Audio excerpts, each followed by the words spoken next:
bonso ba bozuli baku ya kolanda basango na bino lokoti ya lingala obulunaka mingi babengi ngonge beti ya mokolo ya vendredi 15 mars 2024 sima mwatango nde bokozwa ba détail.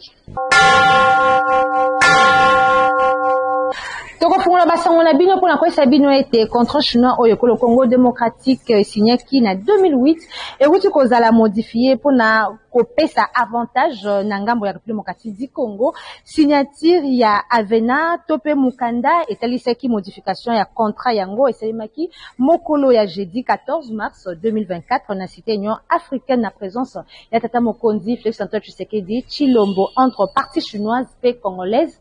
Bolanda à détail na Pyrrhus Pembele.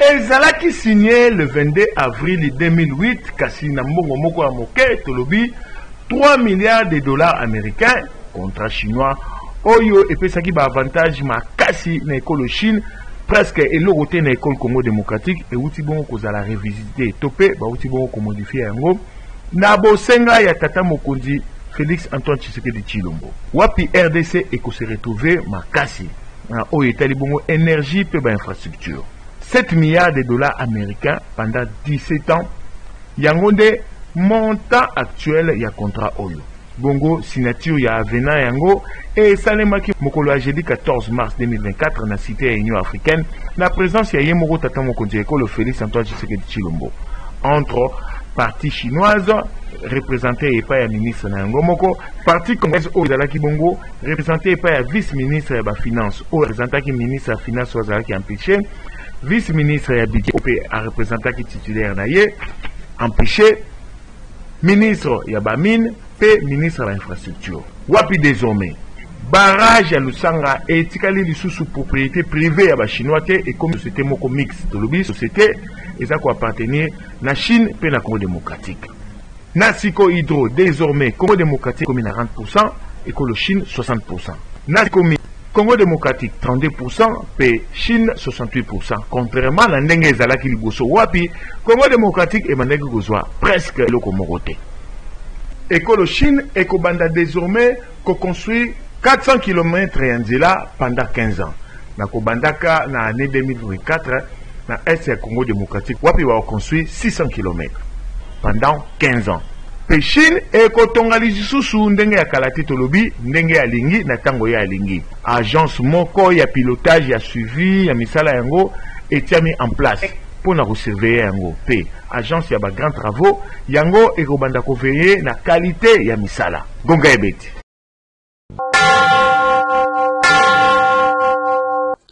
Sima ya signature, ministre et infrastructure Alexis Guizaro, pe directeur ya cabinet adjoint ya tata mokonzi André Wameso, ba betisaki ngonga pona kotalisa ba avantage oyo République démocratique du Congo ezui bolanda bango bazali na micro ya Pyrrhus Pembele. Quels sont les dividendes de la République démocratique du Congo dans cet avenant? Cet accord pour le domaine des infrastructures qui bénéficiait d'à peu près 3 milliards 200 000 dollars. Aujourd'hui, cet accord fait porter les dividendes de la République démocratique du Congo à peu près 7 milliards. Je voudrais, en termes de chiffres, vous dire que cela représente à peu près la construction de plus ou moins 5000 km de routes qui vont s'ajouter dans notre espace national. Ça, c'est une première dividende. Le principal objectif qu'on recherchait, c'était les infrastructures. C'est l'objectif que le chef de l'État s'était assigné, développer notre pays, et ce développement passe nécessairement par la promotion des infrastructures. Et donc, comme je viens de le dire, c'est à peu près 5000 km que nous allons construire pendant les quelques années qui vont venir. C'est le rééquilibrage des participations dans le barrage de Boussanga. Vous savez que ce barrage de Boussanga était la propriété du groupe d'entreprises chinoises à hauteur de 75%. L'État congolais en réalité n'avait que 10% et 15% revenait à un consortium privé. Et à la faveur de ces renégociations, l'État congolais passe à 40% et le groupe d'entreprises chinoises à 60%. on renforce le contrôle des activités de la SICOMIN par rapport à la gouvernance de la société où les Congolais n'avaient pratiquement pas un mot à dire. Aujourd'hui, la direction commerciale va dépendre d'un représentant qui viendra de la GECAMIN. On a créé 2 postes supplémentaires de directeur financier adjoint, de directeur technique adjoint, pour pouvoir suivre du côté congolais aussi bien la production que les états financiers de l'entreprise. Et le DGA de la SICOMIN aura véritablement un pouvoir de signature. Et je voudrais aussi renforcer le côté commercialisation, parce que la GECAMIN va pouvoir être responsable de la vente de l'équivalent de 32% de la production de SICOMIN. Pourquoi? Pour quelles raisons la renégociation a emmené à ce que les choses se fassent ainsi? C'est parce que dans la convention précédente, le groupe d'entreprises chinoises était la seule qui rachetait la production de SICOMIN. Et donc vous pouvez vous imaginer que quand vous êtes en situation de monopole pour acheter toute une production, vous en fixez vous-même le prix. Et pour s'assurer que les produits de la SICOMIN vont se vendre au meilleur prix dans l'intérêt de la République démocratique du Congo, la GECAMIN aura la responsabilité de vendre 32% de la production. Et ainsi, si la GECAMIN trouve un meilleur prix du cuivre dans le marché, le groupe d'entreprises chinoises, qui, elle, sera responsable de la vente de 68%, est obligé de pouvoir s'aligner au plus offrant et garantir ainsi un chiffre d'affaires beaucoup plus élevé pour la SICOMIN au bénéfice de la République démocratique du Congo. Nabasango la sécurité signée Kosimba était vice-premier ministre, ministre de la Défense nationale. Monamboka, champion Bemba Gombo, à Komaki, Kananga, tous amis bongo na Kassai central, vendredi 15 mars 2024. Wapi, à co-présider cérémonie, il y a prise d'armes, il y a nouveau officier, il y a FARDC, Oyo, Barouti Koza la formée na académie militaire, il y a Kananga, détail Bokozwa, Mbala Esima. Gouvernement et République démocratique du Congo et Routiko décidé qu'on lever moratoire topé kolongola moratoire oyo pekiseki ko appliquer peine de mort route à 2003 Bolanda détail na Piris Pembele. Sango ya kolongola moratoire na o etali peine de mort ezalaki na kati ya note circulaire ya ministre ya justice pe garde des sceaux daté ya le 13 mars 2024.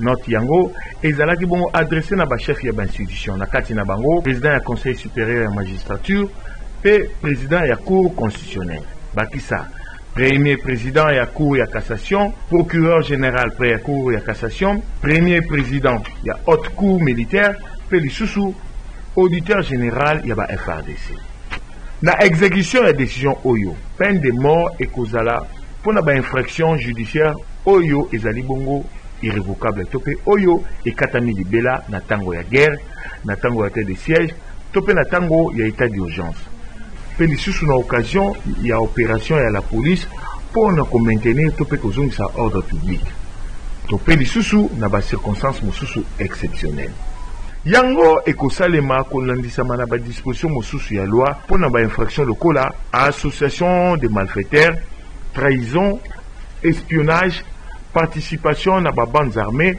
participation à des mouvements insurrectionnels selon code pénal livre 2. Bakisela yango, crime de guerre, crime de génocide, pe crime contre l'humanité, disposition kouta na décret il y a 30 janvier 1940 portant code pénal. Bakisali susu kokatisa na ngambo ya ennemi, rébellion, lâcheté, complot militaire, koboya ko obéir tope koboya ko tosa koboya kukwesa ennemi lisusu violation ya consigne na présence ya ennemi topé violation ya consigne na présence ya babandes armées lisusu koboya volontairement ya commandant moko ya unité ya kosala mission na ye na o etali bongo ba opération abandon de poste na présence ya ennemi kosala sabotage na intérêt ya koservir ba intérêt ya ba puissances étrangères vol détournement et destruction méchante ezali ba infraction oyo code pénal militaire etalisi. Et sengel koyeba ete ezalaki uta 2003 nde peine de mort ezalaka lisusu exécuté te na Congo démocratique. Atako bazalaki ko prononcer yango na ba juridiction mingi penza na ba juridiction militaire. Kaka likolo ya moratoire oyo. Pour la ministre de la Justice, moratoire yango ekomaki lokola eloko moko oyo ebandaki ko pesa baye basalaka bambemba lokola bakuluna moto makasi. Ezalaki nde le 5 février 2024 nde Conseil supérieur ya défense esengaki na tata mokonzi alongola moratoire yango na oyo etali bongo ba traître na kati ya ba force ya défense pe ya sécurité. Ngonga ebeti.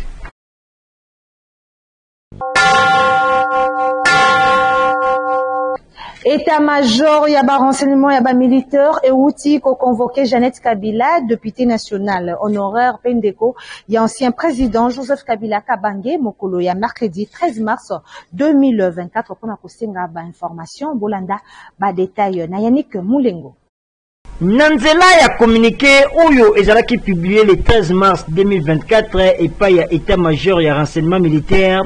Député national honoraire Pendeko, ancien président de l'école Congo démocratique Joseph Kabila, azalaki convoqué na renseignement militaire pour na besoin de renseignement. Ndenge général Ndaiwel Okura, sous-chef d'état-major et renseignement à Talisi. Et Sengeli Kosimba était na journée le 13 mars 2024, perquisition Tope Fui et Salemaki na baloko ya fondation Laura Désiré Kabila Oyo ezali kokambama na honoraire Jeannette Kabila na siège na yango oyo ezwami na boulevard du 30 juin na commune ya Gombe. Selon président ya fondation Musée Laurent Désiré Kabila, perquisition oyo et salemaki na ba militaire oyo bazali identifié kozala na service ya renseignement. Kasi bazalaki na ba document moko te oyo epesaki bango nzela ya kofuye. Selon kaka président ya fondation Musée Laurent Désiré Kabila, atalisi ete oyo ekomi mbala ya misato makambo oyo ekomela bango yango bazali ko condamner violation oyo esalemi na baloko ko uta na ba service ya sécurité. Ngonga ibeti Bayi MLC Chwapa bazalaki na réunion moko ya auto-évaluation ya participation na bango na maponami ya le 20 décembre 2023 mokolo ya jeudi 14 mars 2024 na siège national ya MLC Ozomi Bongo na commune ya Gombe. Bolanda reportage ya Rachel Mbula ya Puris Pembele pe Judex Makengo. Si Malabango ko participer na élection législative nationale et provinciale na province na bango à Chwapa, les trois fédérations et mouvement de libération du Congo Chwapa basangaki mokolo ya jeudi 14 mars 2024 na siège ya parti ezami na commune ya Gombe na Kinshasa. Wapi basalaki auto-évaluation na maponami ya le 20 décembre 2023 na province na bango. Réunion oyo ekamamaki na mwana mboka honorable parisien Boussamba oyo pe a représentaki fédération ya Chwapa 1 pe na qualité ya président. Mwana mboka président fédéral Jean-Marcel Losongo a représentaki Chwapa 2 pe Chwapa 3 ezalaki représenté pa ya vice-président fédéral Ali Deps Lombongo. Nyonso na miso ya interface ya MLC Chwapa, mwana mboka Richard Lokota oyo a betisi ngonga mpona koloba boye. Masolo eleki malamu oto talaki maemanso malekaki na maponami bakokoso nyonso oyo elekaki oto bengi auto-évaluation na niveau na biso ya Chwapa. To milobeli to tali oyo elekaki ya malamu to elekaki ya malamu te. Pona nini tozui baponami mingi te batoyo tobimisi bandeko député mingi te nyonso wana totalaki yango. MLC Chwapa ebimisi moto moko tobimisi ndeko honorable Ghislain Gayo pe APA mibale kasi tolingaki te MLC bima ebimisa bato ebele ebimisa bato ebele kasi tosukaki kaka wana bokoso na ba parti ezangaka te tokoliki ake toko travail lisusu koleka pote santé ya parti ekende mwa liboso po na MNC ezwi pe bambanda ebele na kati ya Tswapa. Ba parti mosusu ezalaka te ebotami, alors il faut to travailler lisusu makasi pote leadership ya MNC ya 2006 ekoka kozonga pe kokoba. Ngonga ebeti.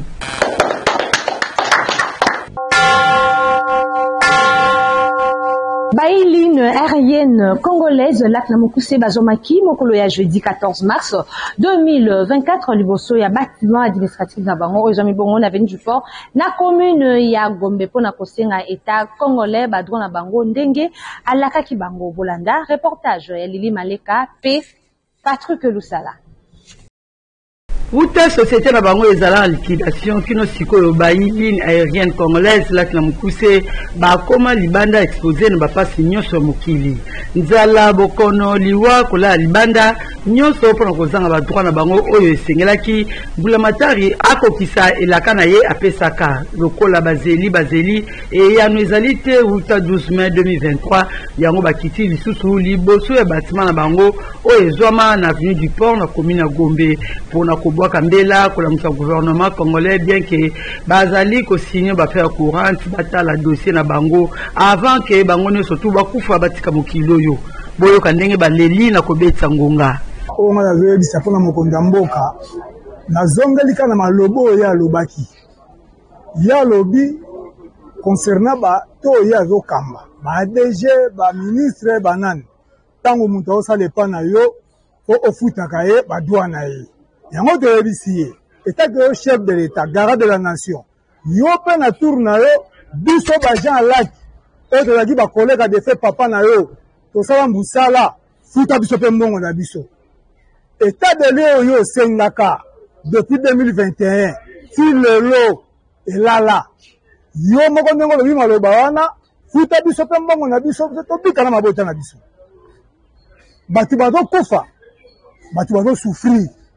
Bati basili maele ekomi lokola mbongo moto osenga bakabela biso oyo eza mbongo ya mutoki na biso tosalaka tonyokama tosalela mboko oyo nawata na mwa image ya kokanisa histoire ya kala eloko tokoloba na gouvernement eza boye pete depuis le 12 mai 2023 ezalaki biso te ye moko gouvernement na baministre na ye basali conseil de ministre na bango. Après que ça, la conseil des ministres, yebisi biso na porte-parole que ce dossier na biso eza na ba solution yo bada ko bongisa ko te biso peto ko kubika. Depuis le 12 mai 2023 tozeli ba dossier wana le monaki to fana na kimia qui va ba mois de novembre to telemi to ko tuna kuna na pa ministère de finance mais ti le lo to ba ko lo batondi to ko bisa un an ba solution au gouvernement prometaki biso. Tout le monde n'a pas voté. Bon, tout le monde a dit après qu'on vote mon Konjamboka, qui a formé le gouvernement, le gouvernement a koyate, mais pas si l'équipe. Yango Tolobi, tout le monde a pour mini peu, badam koufa, pour baser sur l'information, badam espoir te, Tolobi boyaka, comme ça tout se réchauffer, tout se préparer pour na kokutana na gouvernement oyo, mon Konjamboka kosala. Ngonga est bêti. Front des jeunesses pour les sursauts patriotiques FJSP na Mokuse Fachi 20 ou Kambamaka na Monamboka général de la rue Timothée Lenoir bakendeki mokula vendredi 15 mars 2024 na ba temporaire ya DGDA ya Beach Ngobila pe ya Lufu ya Congo central pe basali ya Transgazelle bakisa na pain victoire kotika memo na ba na cour constitutionnel pe IGF pona oyo eteli lifuti na bango bolanda reportage ya Patrick Lusala. Mokambi à front des jeunesses pour les sursauts patriotiques Fachi 20 ou Kambamaka na général de la RI 7 étoiles Mwanamboka Timothée Lenoir moto oyo azalaka na souci ya population pe moto oyo asutenaka baction ya tata mokonzi Félix Antoine Tshisekedi na koboyaka badongolo misu kobebisa vision ya Fachi Beton Mwanamboka Timothée Lenoir akendaki mokolo ya vendredi 15 mars 2024 na cour constitutionnelle accompagné na ba temporaire ya DGDA ya Beach Ngobila pe ya Lufu na Congo central basali ya Transgazelle oyo bazali kosenga implication ya parquet général na dossier na bango pamba te basali bambula na bambula bazali engagé te misusu kutu kino lelo oyo bazwa nano ba décompte final na bango te talatina basanganaki na hôtel de la Gombe oyo batambolaki makolo accompagné na général de la Ri kino kokoma na cour constitutionnelle na bokomi na bango procureur général ya cour constitutionnelle Kamoleta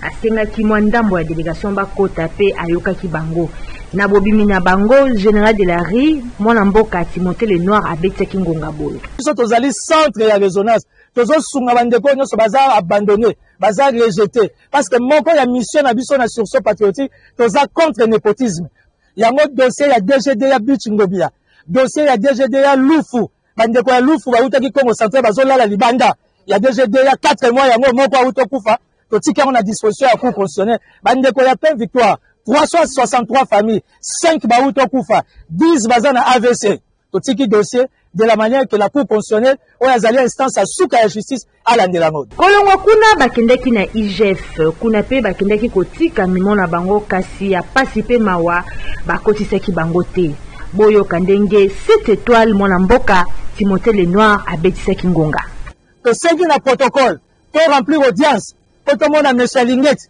balobi malheureusement bakotaka te donc nous avons compris et nous tirons des leçons toye l'inspection générale pour l'année parce que na kati ya front de jeunes pour des sursauts patriotiques tozala ba temporaire ya SNEL tozala ba temporaire ya DGD ya Bichingobia tozala ba temporaire ya Lufu Congo central o bazolala libanda ça fait 4 mois na porte ya DGD ya comité de gestion na bo continue bango Bernard Kabese balobi ata bato bazolala libanda etali bango te ça veut dire pour na bango makamba état de droit le problème social bakomi ko utiliser ba service bakanga bato bazolala libanda 4 mois pour na bandeko Paix Victoire libanais ya lobby aza muninga ya chef de l'état acha justice la poche yango to ye pa Jules Lingete to tuna ye aye ba ko vérifier qu'est-ce qui se passe la DGDA ngonga et beti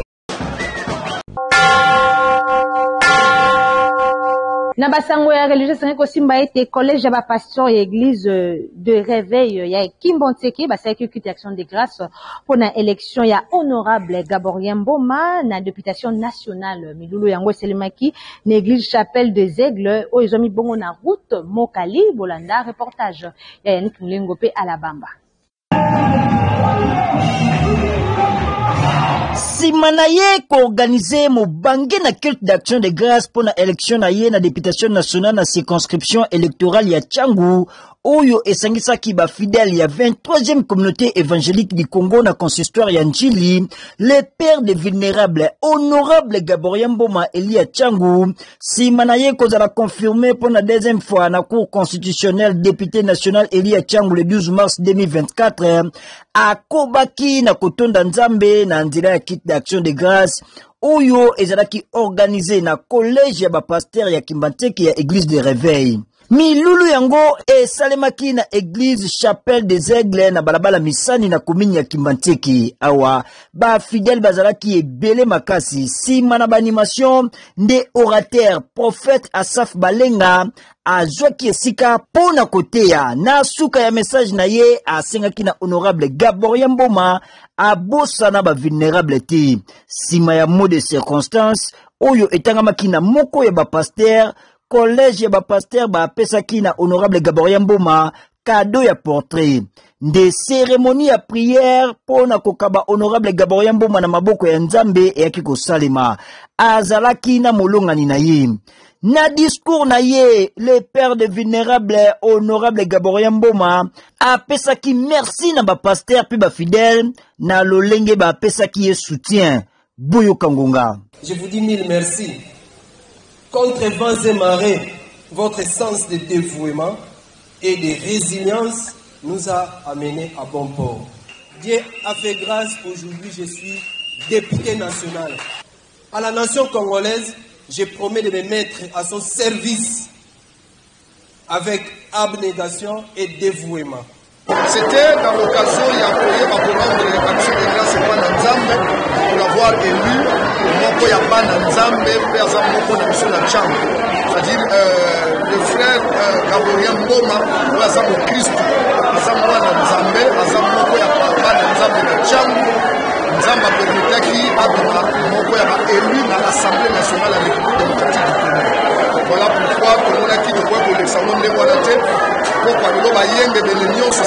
tosangana po toya tokumisa nzambe à l'occasion ya élection ya ndeko na biso ya bolingo mpona kokabwana malamu na quête d'action de grâce oyo bafidèle bazwaki eloko ya komela mpe ya kolia ngonga ebeti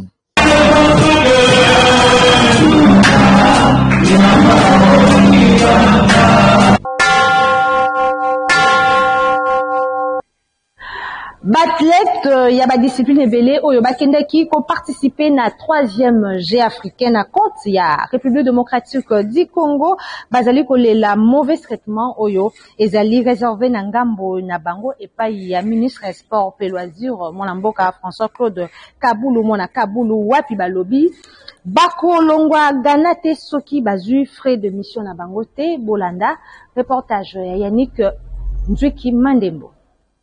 Football va finir 4e na CAN. Va finir 4e na CAN. Mais va finir 3e précédemment. Après ça va mobiliser population RDC pour y a pas ça va voir. Va venir même pas médaille ni à or, ni à argent, ni à bronze. Mais ça là toujours à l'honneur.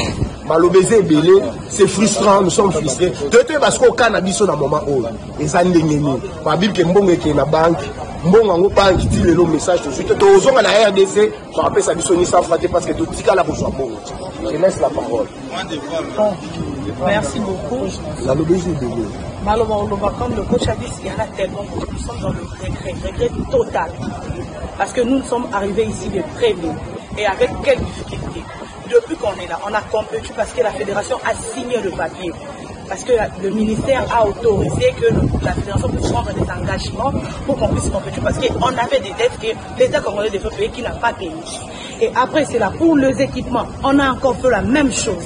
On n'avait pas des équipements. On a accepté tout ça. Et arrivé maintenant là, à un jour de notre retour à Kinshasa, on n'a rien en main. On nous demande de quitter d'abord le village, aller séjourner dans des hôtels où on ne connaît pas, dans des hôtels pendant qu'on n'a pas d'argent. Je me demande comment est-ce qu'on va quitter Accra pour arriver à l'aéroport. Oui, c'est vrai. Comment est-ce que cette équipe-là va quitter l'aéroport pour leur maison? On a des athlètes qui viennent de province. Comment est-ce qu'ils vont quitter Kinshasa pour retourner dans leur maison? Et puis on a des écoliers ici. C'est-à-dire on a besoin de notre argent. S'il n'y a pas d'argent, on ne quitte pas Accra. Oui, oui.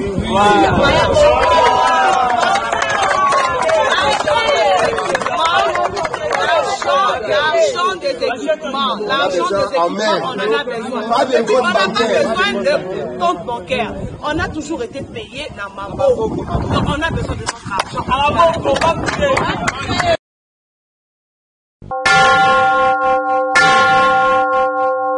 Na basango ndenga azuni kisa ko kabwana bino soki bo sepeleke musala malamu oyo bopesa merci na Patrick Lusala oyo asimbaki caméra na réalisation montage ezalaki bongo ya Christian Makutu édition ezalaki ya Puris Pembele régie finale ezalaki ya Serge Koulou tike tekimi ankolo ezala o mabota mabino.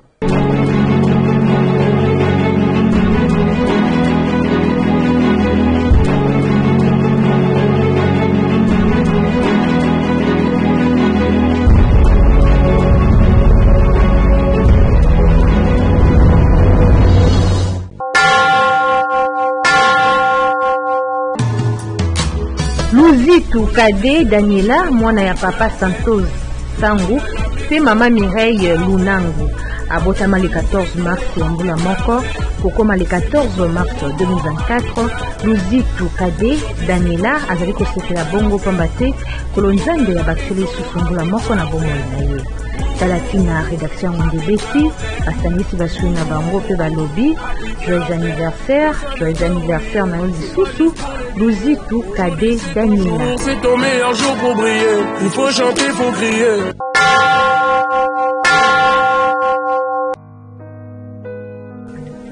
Alidor Bigonza pe libota Bigonza mobimba bazali na mawa ya koyebisa na baninga pe bayebani liwa eleki pe mwana na bango Timba Bigonza Hermeda oyo baninga na ye bazali kobenga mingi 12 ye akufa kibongo le 28 février 2024 na hôpital Saint-Luc ya Kisantu na Congo Central sima ya Bokono. Bongo programme ya matanga ezali boye mokolo ya vendredi 15 mars 2024 veye mortuaire ekosalema na terrain basket na nzela ya Matadi topé national numéro 1 référence station Sonangol na cité gare na Kisantu na Congo central. Pe mokolo ya samedi nde levée du corps ekosalema na morgue ya hôpital Saint-Luc mpona bokundi kaka kuna na Kisantu na Congo central. Tika ete sango oyo ekomela moto nyonso ayebaki libota pe mowei. Aron Tsongi pe libota Nsongi bayaka movimba bazali koyebisa na baninga pe bayebani ete programme ya bobsek ya mama na bango mama Nsongi mama Mapasa oyo akufaki le 28 février 2024 ezali boye. Mokolo ya vendredi 14 mars 2024 veille mortuaire ekosalema na résidence familiale na avenue des Palmiers numéro 17 na cité gare na Kisantu na Congo central. Pe mokolo ya samedi 15 mars 2024 nde nzoto ya mowei ekobima na morgue ya hôpital Saint-Luc ya Kisantu mpona bokundami kaka kuna na Kisantu. Tika ete yebisi oyo ekomela bato nyonso bayebaki mowei pe libota.